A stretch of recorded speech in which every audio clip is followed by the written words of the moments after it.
tell him to shut up. Yeah. Shut up! Hey, we're working here. Nobody takes beer seriously. I know. Jeez.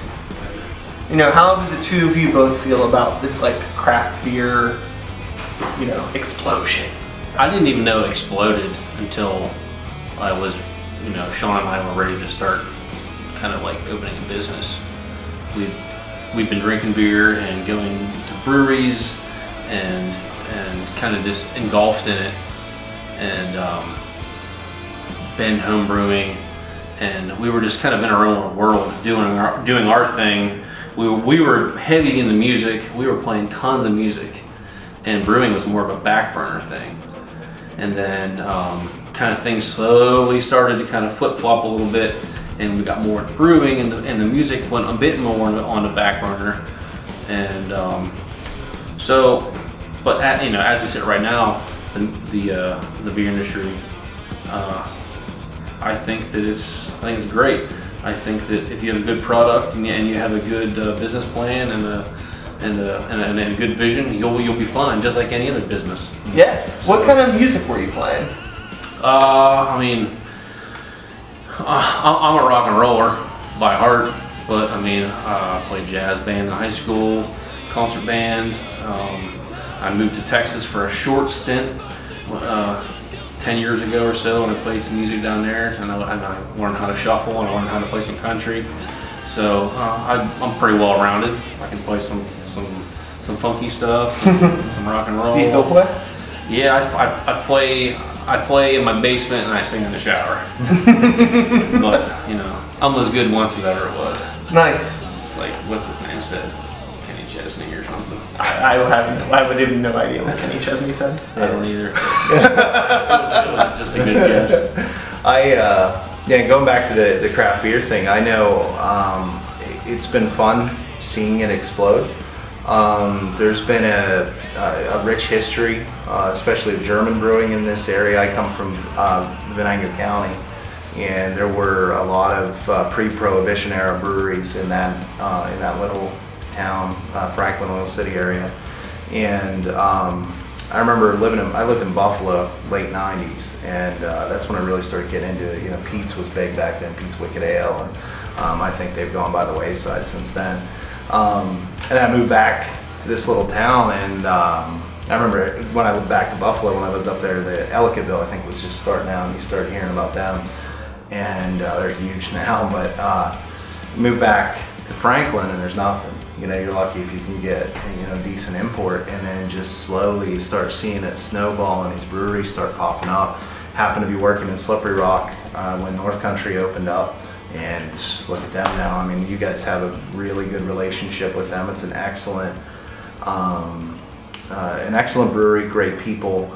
And I think one thing that's been really cool, I think, at least from an outside perspective, maybe Bill can speak more to this, but it seems like a community. You go to these beer fests or you go to breweries, and it's nothing to see. Like, everybody knows each other. Everybody's talking. It's a business, but it seems like a little less cutthroat than other businesses. Oh yeah. People are willing to help each other out. A brewery up in Titusville burned a couple years ago, Blue Canoe, and it was amazing to see all the local businesses just kind of come together to help them out. And it's just a really cool, you know, it's bonded by beer. It literally is, you know. So it's, again, like I said before, beer is something I love, and it just seems like a really cool industry, and it's a lot of fun to make and drink. Bonded by beer would be a good beer name. Yeah. It's a great beer name.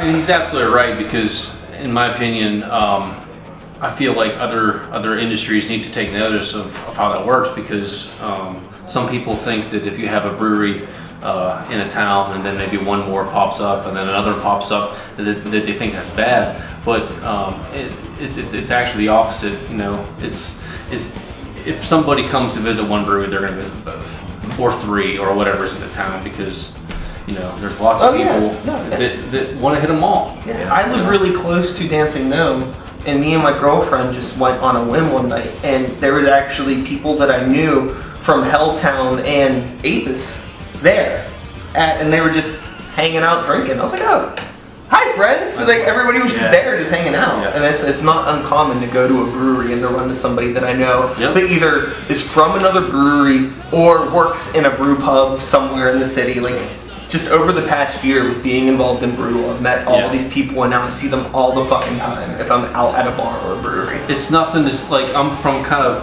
you know, like Big Rail is kind of a bit north of the city, so it's nothing for us to be seen at Butler Brew Works or Reclamation or Crooked Tongue. Reclamation's great. You know, there's all these little breweries up that way, Shoe Brew and stuff. Like there's all these little guys up that way that we're kind of just bouncing around helping each other out. Like, hey, I need to borrow some malt. Hey, I need a jockey box.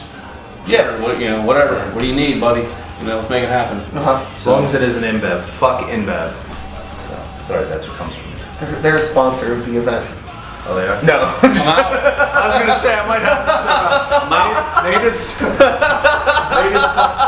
they just fucked up one of my favorite breweries, Wicked Weeds. So, you know, fuck InBev. No, they're not. No, and that's another thing about the beer community, and one of the things that I really like, and one of the reasons I wanted to collaborate with Big Rail is that blue collar community. You know, I think even more than most of the breweries, I think Bill and Sean represent that, the blue collar mentality. I mean, hard work, building it from scratch. What, you started in your own garage, right? Yep. And you know, slowly expanding as you can.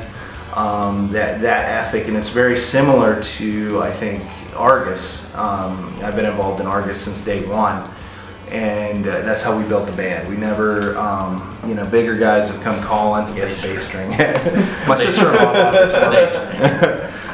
But you know, we've had to dance with some bigger labels and stuff, but we've always done it on our own. And I appreciate that, and I like to see when someone's able to be successful doing things that way, whether it's music, beer, whatever. Yeah, no, I think it's awesome. I think that's what's super cool about the Brewtal Beer Fest and doing, you know, this short pour event and everything around it. It's just that it's bringing, you know, all of the brewers together that have that camaraderie and introducing that aspect to bands, which is something that I feel like a lot of bands really fucking need, is that camaraderie.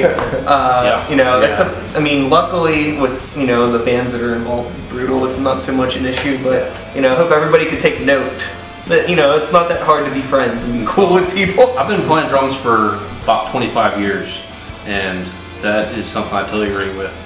Is if all the people playing music could kind of do the same thing that the beer folks are doing, things would be a lot easier. Yeah, it's not a competition. Let's play some shows. Let's have some fun. All right. You know, that's why I play music for fun.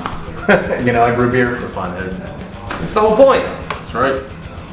Well, Cool. I think that'll be good enough. How long was that? Like 6, 7 minutes? 9. Holy shit.